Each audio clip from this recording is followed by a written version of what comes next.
আশপাশ থেকে যারা শুনছেন তাদেরকেও ধন্যবাদ। এই যে মাত্রই যে মেয়েটা আমাদের যে বন্ধুটা গান শেষ করলো, আমি আপনারা যারা আমার কথা শুনছেন তার জন্য হচ্ছে এটা একটু হাততালি চাই।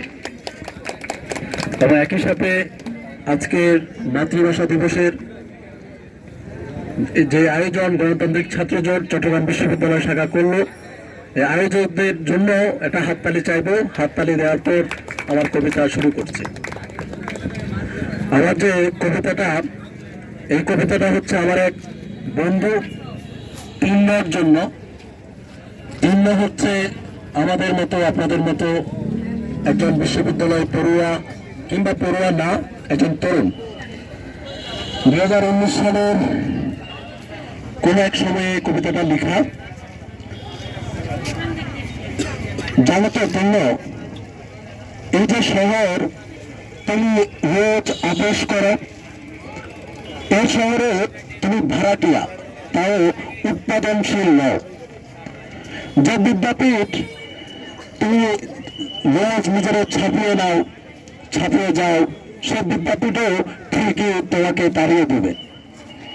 স্বল্পক্ষয়ী এ জীবন, এমনকি যৌবনও এসো এই ধারায়, এসো এই ধারায় রয়ে যাবে চিরকাল সৌন্দর্য, লুকিয়ে নেবে রূপনীয় সুযোগটুকু, টিকে থাকো। জানো তো তিন্ন, লুটপাটে বেসে যাচ্ছে সমস্ত শহর। নাগরিকের লুটপাটে তুমিও দখল হয়ে যাবে, তুমিও দখল হয়ে যাবে, তাও দুর্বলতম কারো কাছে। তিন্ন, যুদ্ধ মানেই জীবন, যুদ্ধ মানেই জীবন। টিকে থাকার টানে আপোষের যুদ্ধ জিতে মেয়েরা শয়তানের বর। যুদ্ধ যেহেতু করতেই হয়, লুটে নাও সুযোগ। জানো তো, অন্যায়ের বিরুদ্ধে যুদ্ধ ন্যায়সঙ্গত।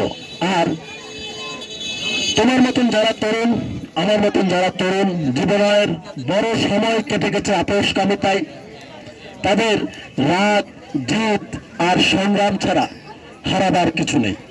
সবাইকে আবারও ধন্যবাদ জানাচ্ছি। আজকের এই প্রোগ্রাম শেষ পর্যন্ত আপনারা শুনবেন এবং আয়োজকদেরকে উৎসাহ জাগিয়ে যাবেন, সেটাই প্রত্যাশা।